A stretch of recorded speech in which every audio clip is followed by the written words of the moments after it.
Bonjour, je suis Diane Gabrielle Tremblay, professeure à l'Université TÉLUQ du Québec et je suis également directrice d'un centre de recherche qui s'appelle l'ARUC sur la gestion des âges et des temps sociaux. C'est ce qui fait d'ailleurs qu'on s'est beaucoup intéressé à la conciliation emploi-famille ou vie personnelle, vie professionnelle. Alors, dans ce deuxième module sur la conciliation emploi-famille, je vais évoquer les gains et les obstacles qui peuvent être associés aux mesures de conciliation emploi-famille. C'est-à-dire, pourquoi est-ce que c'est intéressant pour une organisation d'en mettre en place ou au contraire, quels sont les obstacles qui se présentent parfois et comment pourrait-on aller au-delà de ces obstacles-là? Alors d'abord, pour les gains, les avantages. Pourquoi est-ce que moi, comme organisation, je serais intéressée à mettre en place des mesures de conciliation emploi-famille ou vie personnelle, vie professionnelle pour aller plus largement? Alors, le premier grand facteur, c'est la plus grande satisfaction des employés.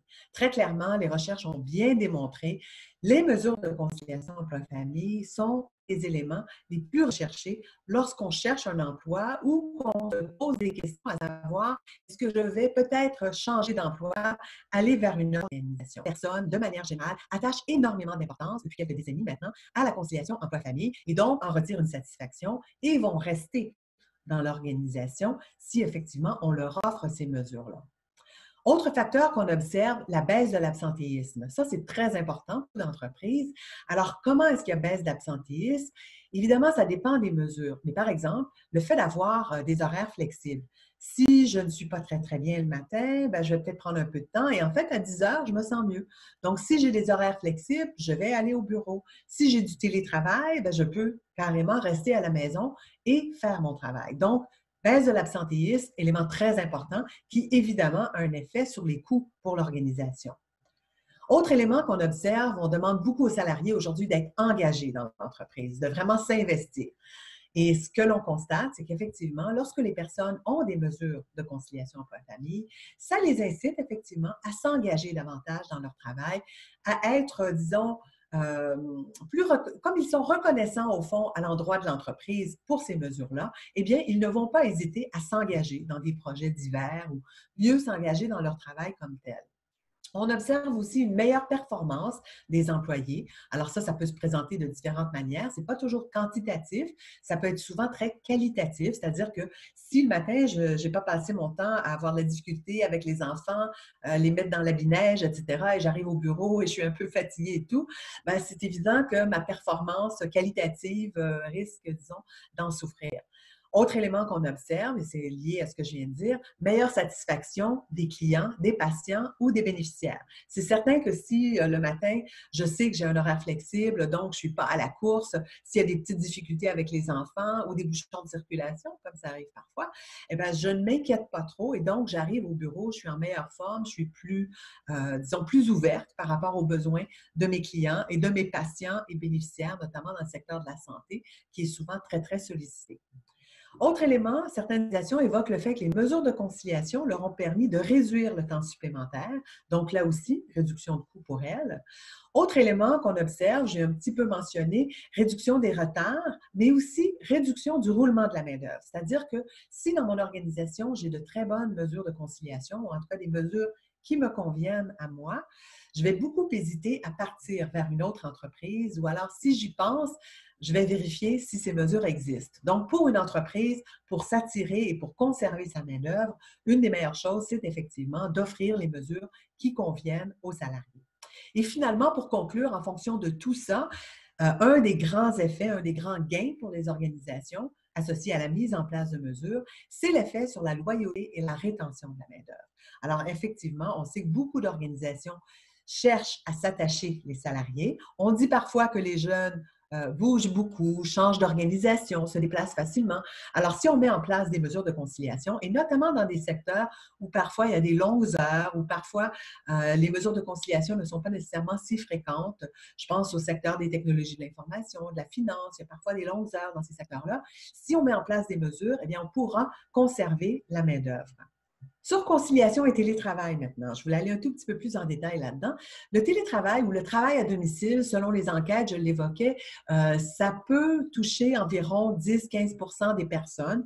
Il y a une enquête qui avait même été jusqu'à 25% des travailleurs, mais par contre, dans cette enquête de Statistique Canada menée il y a quelques années, la réalité, c'était que dans certains cas, c'est plutôt un débordement sur son travail personnel. C'est-à-dire que j'ai mes heures de travail au bureau, mais finalement, j'ai des tâches chez les professionnels, par exemple, ou les cadres, j'ai des tâches supplémentaires.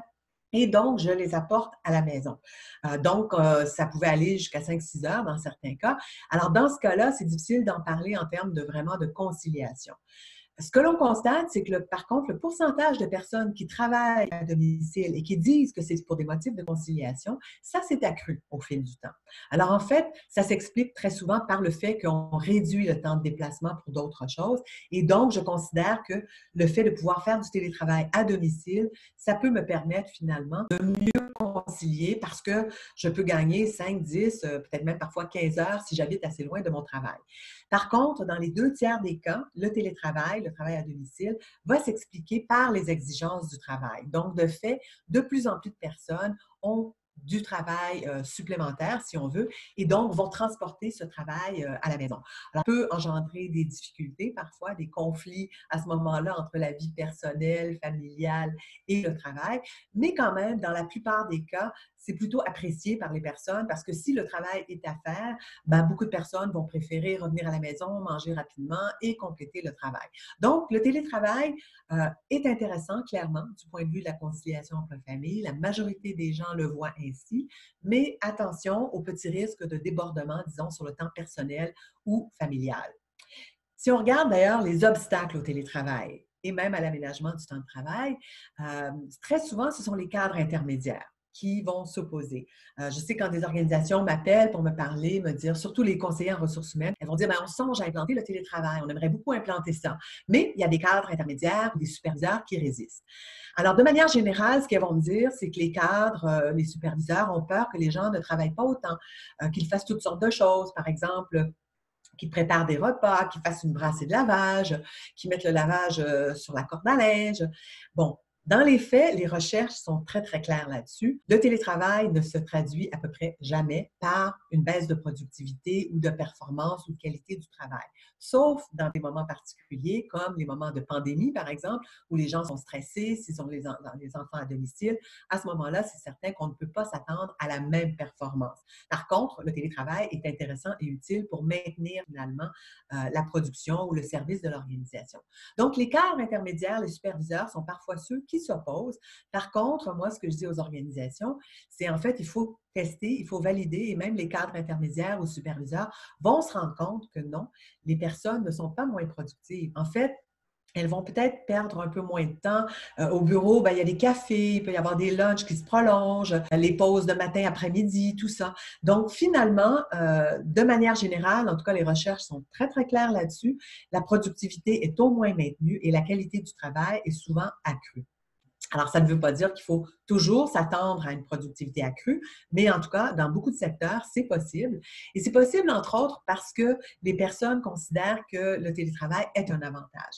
Ça facilite la conciliation et donc, pour être certaine, ou en tout cas, disons, tenter de s'assurer de maintenir cet avantage, les gens vont s'assurer, au fond, de rendre un travail de qualité et d'être au moins aussi productif qu'ils ne l'étaient au bureau.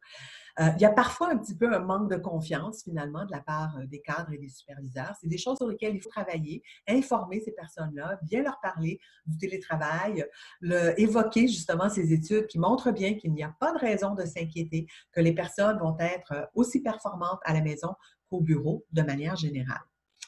On peut dire d'ailleurs le fait que le télétravail soit moins développé en Amérique du Nord, en fait surtout au Québec, comparativement aux pays nordiques, par exemple. Ça s'explique par le fait qu'on a peut-être une perspective un peu latine, si on veut. Ce qu'on observe, c'est que le télétravail est moins développé en Europe du Sud comparativement aux pays du Nord. Donc, le monde latin semble un tout petit peu plus réticent.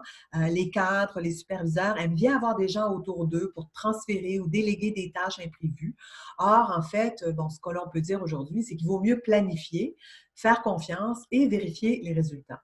Donc, la mise en œuvre du télétravail va se traduire pour les organisations par un changement de gestion de manière générale. C'est-à-dire, si on n'est pas déjà passé à la gestion par objectif et gestion par résultat, eh bien, les gestionnaires devront sans doute être appelés à se former là-dessus et à changer, au fond, leur stratégie de gestion, à bien planifier, à faire confiance, à donner des mandats clairs et à faire une gestion en fonction de ces objectifs bien transmis et des résultats. On constate par ailleurs que le télétravail progresse depuis quelques années, non seulement parce qu'il y a eu une pandémie, mais aussi parce que dans beaucoup d'organisations, on a des espaces ouverts de travail, des espaces partagés. Et parfois, lorsqu'on veut faire du travail qui exige un petit peu plus de concentration, eh bien, on souhaite travailler à domicile. Donc, on a vu une certaine augmentation du télétravail en lien avec ces espaces de travail. Quelques autres obstacles à la conciliation emploi-famille dans l'organisation du travail maintenant. Alors, bon, on parlait beaucoup depuis quelques années de pénurie de main-d'œuvre. On verra comment les choses évolueront dans les prochaines années. Le Québec est passé finalement d'une situation, au contraire, d'abondance de main-d'œuvre et de pénurie d'emploi à une situation de pénurie de main-d'œuvre. Et c'est certain que dans les contextes de pénurie de main-d'œuvre, c'est parfois un peu plus difficile de mettre en place certaines mesures de conciliation, surtout peut-être la réduction des heures de travail, des choses de ce type-là, les 4 jours semaine, des choses comme ça. Parce qu'évidemment, en période de pénurie de main-d'œuvre, les entreprises vont plutôt vers de longues heures et dans certains milieux, on allait même vers des doubles horaires ou entre des horaires allongés. Autre élément aussi, l'exigence dans certaines organisations du présentéisme, d'être présent dans son milieu de travail. Alors là, les études montrent bien que le fait que quelqu'un fasse de longues heures au bureau, ça ne veut pas nécessairement dire que c'est la personne la plus performante ou la plus productive. Donc, je pense que c'est intéressant pour les entreprises d'être ouvertes à l'endroit du télétravail, des horaires flexibles, plutôt que de simplement se dire, bon, si j'ai un horaire très fixe, 9 à 5, je peux contrôler, vérifier, les gens y sont. Ça n'est pas nécessairement comme ça aujourd'hui dans la plupart des milieux de travail. On va obtenir en fait une meilleure performance de la part des individus. Autre élément qui me semble aussi important lorsqu'on réfléchit à la mise en place de mesures de conciliation, beaucoup d'entreprises, des organisations parfois me disent: «Ah, mais ça va coûter cher». En fait, non. Si on regarde, si on pense aux mesures que j'ai évoquées, horaires flexibles, télétravail, réduction de la semaine de travail, semaine de 4 jours, par exemple, tous ces éléments-là sont en fait assez peu coûteux. Bien sûr, il faut s'asseoir, regarder qui va travailler, quand et où. Euh, mais dans les faits, la plupart des organisations, une fois qu'elles l'ont fait, elles se rendent compte qu'en fait, c'était vraiment un préjugé qu'elles s'imaginaient, revoir l'organisation du travail, c'est coûteux. En fait, ça ne l'est pas du tout. Et surtout, une des questions que je pose toujours aux organisations, c'est: est-ce que vous avez pensé aux investissements technologiques? Très souvent, quand on vous propose des technologies où on vous dit il faut changer, il faut aller vers telle technologie, maintenant on va dire il faut aller vers l'intelligence artificielle. Dans la plupart des cas, les entreprises se disent: ah ben oui, évidemment, tous mes concurrents le font, donc je dois le faire. Ce qui est intéressant avec l'aménagement du temps de travail ou le télétravail et les mesures de conciliation, c'est que justement, ça coûte très peu cher. Et en fait, si vous le faites, vous vous démarquez, vous vous distinguez des autres entreprises, des autres organisations. Donc, très clairement, à mes yeux, et la plupart des recherches vraiment vont tout à fait dans ce sens-là, les mesures de conciliation, télétravail et tout, les obstacles que l'on peut imaginer, c'est-à-dire cette idée de baisse de productivité, c'est tout à fait l'inverse. Au contraire, meilleure productivité, meilleure qualité de travail et très souvent, loyauté accrue, donc rétention de la main-d'œuvre, tous ces personnels très spécialisés qu'on a formés au fil des ans et qu'on veut garder, en fait, c'est une bonne idée justement de leur offrir ces mesures de conciliation si on souhaite se démarquer et au fond, satisfaire les demandes, les besoins de ces personnes pour qu'elles restent avec nous.